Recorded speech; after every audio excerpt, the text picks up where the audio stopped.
Just imagine it, 7 kids, and every one of them a boy. You'd give up trying for a girl, wouldn't you? Well, not Andrew and Jodie McMahon. They wanted a daughter so badly they decided to have one more go. But this time, there was no rolling the dice. Andrew and Jodie headed overseas where it's legal to choose the sex of your baby. Gender selection is banned here and often condemned as a first step towards designer babies. But for the McMahons, it's nothing short of a miracle. Tumut in country New South Wales is a natural playground, a boy's own paradise. In fact, it's such a great place to bring up boys. Andrew and Jodie McMahon have had 7 sons.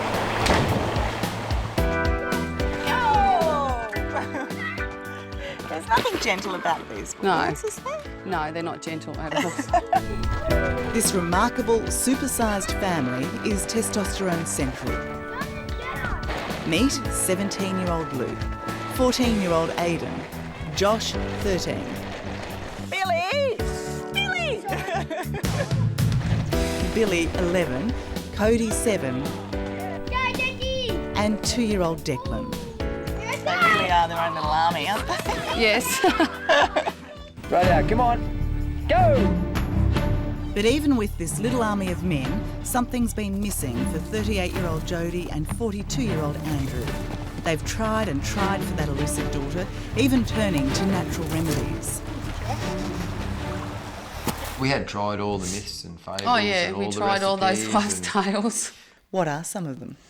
There's the diets, and it's a high calcium sort of a diet, no salt diet, and then there was the really tight wearing of the underwear for Andrew, not me. But nothing worked. After Jodie discovered she was pregnant with her 6th son, her desperation for a daughter became overwhelming. When I found out I was having another boy, I was really upset, really upset. Did you expect to feel that way? No, no. You're getting upset now. I know. Why is that? I don't know, you shouldn't feel like that. You should be grateful and happy. But I did. A week in, and I was good. It was good, it was fine. Andrew, were you disappointed at all? Not at all, no. They're all top kids. Yeah, they are really top kids. I wouldn't put any of them back. How many have I made? 1, 2, 3, 4, 5, 6, 7, 8. 6, 7, 8. Denied nature's helping hand, I'll just have cheese on first. Jodie, a pet groomer, and Andrew, a gym owner, turned to science, an incredible process called gender selection. Here's how it works. Like IVF, an embryo is created in a test tube. But gender selection goes one step further. A chromosomal check can tell if the embryo is a boy or a girl. Doctors then only transfer into the mother's womb the embryo of the chosen gender. The only problem, it's banned in Australia. You're the dream maker. Yeah, a little bit. I mean, I'm more of the facilitator. I mean, I think Jodie's the dream maker.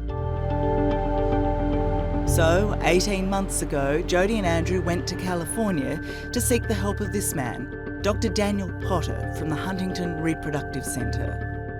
Part of the reason for me being here is to help people connect with their destiny.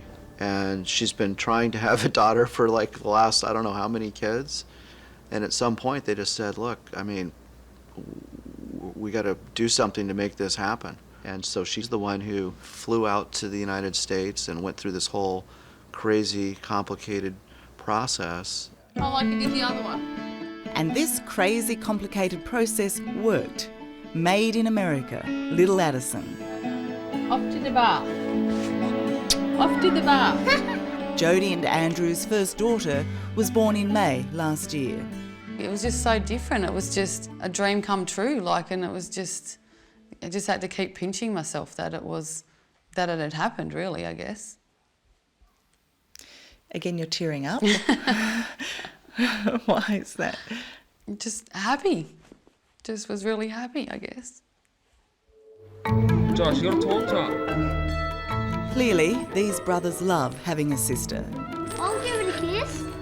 Will you hold her there? It's a she. But the family planning isn't over yet. As often happens with IVF, when Addison was created, so was another embryo, another female, another potential life, and technically Addison's twin, frozen and stored in America. And now the McMahons are going back to get her. Do you think of this embryo as an embryo? No, not really. Think of it as a sister. Because, yeah, we say we're going to go and get our sister, like to the boys. I call it a Frosty, though, because she's on ice. Okay, so why are you guys going to America? Because we're going to have a baby. What sort of baby are you getting? Girl. A girl. Do you know how you're going to get this little baby girl? I think they put an egg in Mum. Fried egg off. A scrambled egg.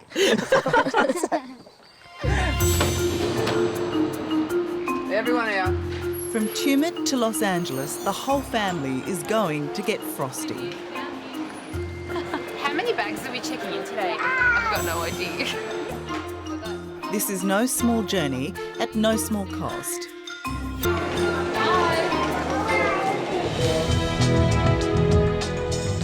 Their priceless daughter and quest for another has so far set them back $50,000. You watch. Here comes another one. Why, hello. How you going? How are you? Good. Welcome. Thank you. So this is Addison. Yes, this is Addison. Well, welcome. Welcome to you, back where you were made. Yes. For Jody, Dr. Potter is a hero, but he thinks she's the one with Oh, my all the goodness, see that? courage. Because if it wasn't for, Jody's tenacity and seeking this out and making this happen, this little individual wouldn't exist. Right. So, this is where your baby is. Yeah. This is the in vitro fertilization laboratory. They call this the nursery, home to 10,000 frozen embryos. So, this is Frosty's home. But Jody and Andrew are interested in just one. So here she is. Oh, and she's at the tip of this tube right here. Submerged in liquid nitrogen still. So you guys want to say anything to her? It's very Couldn't you daunting. got something better than an old coffee cup? Tomorrow, if all goes well, Frosty will be one step closer to life. If the embryo survives thaw and we transfer it, the embryo is going to have about an 80% chance of attaching. So you're close, but it's not 100%. No. Addison wasn't 100% either.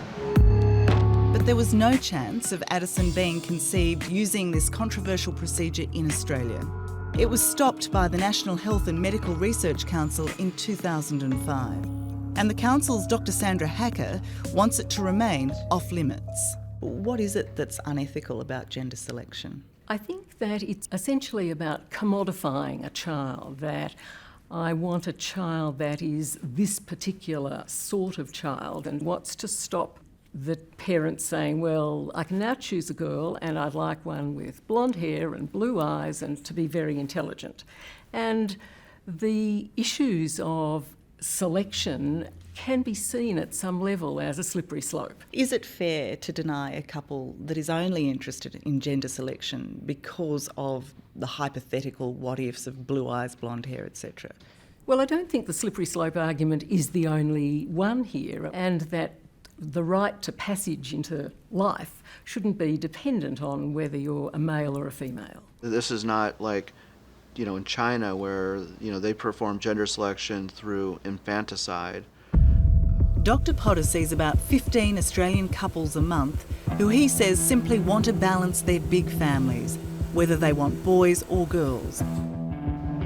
But for much of the world, that choice is outlawed, considered the first step to gender imbalance. Considering that this technology is banned in many parts of the world, does that make you guys the wild, wild west?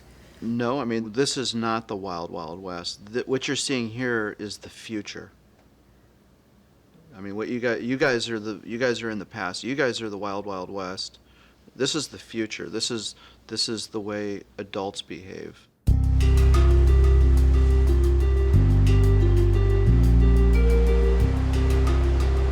Couldn't get much further from Tumut than here, could you? Not really.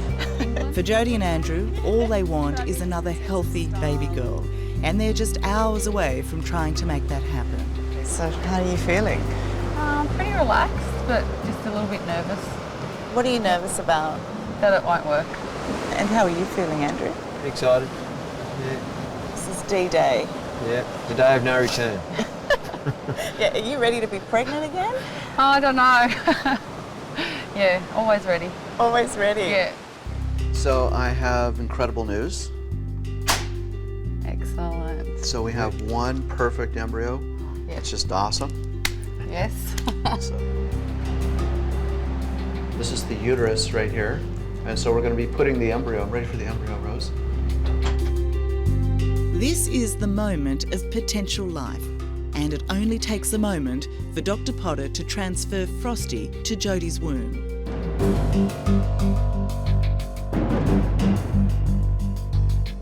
So Frosty's in, that little dot.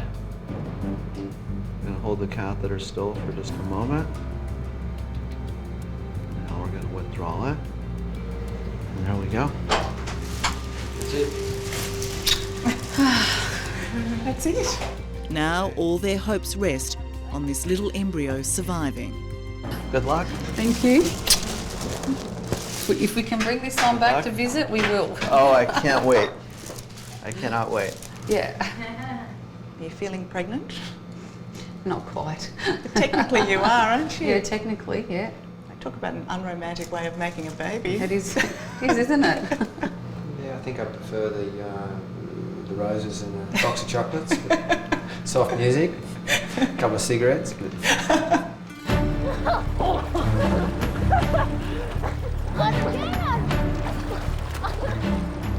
For Jodie and Andrew, their fate will unfold over the next 9 months. They've played with science, now it's up to Mother Nature to deliver their precious second daughter. Are you going to explain to Addison how she came into this world, and if you're lucky enough with Frosty, will you explain to her how she came into the world? Yeah. yeah. Yeah. You know, we'll tell them how they came about. She's still a part of us, and she came from a part of us. It's just the way that she was mixed together, I suppose. And you will give her another name, won't you? Yeah, I think we might. Hello, I'm Tara Brown. Thanks for watching 60 Minutes Australia. Subscribe to our channel now for brand new stories and exclusive clips every week. And don't miss out on our extra minute segments and full episodes of 60 Minutes on 9now.com.au and the 9Now app.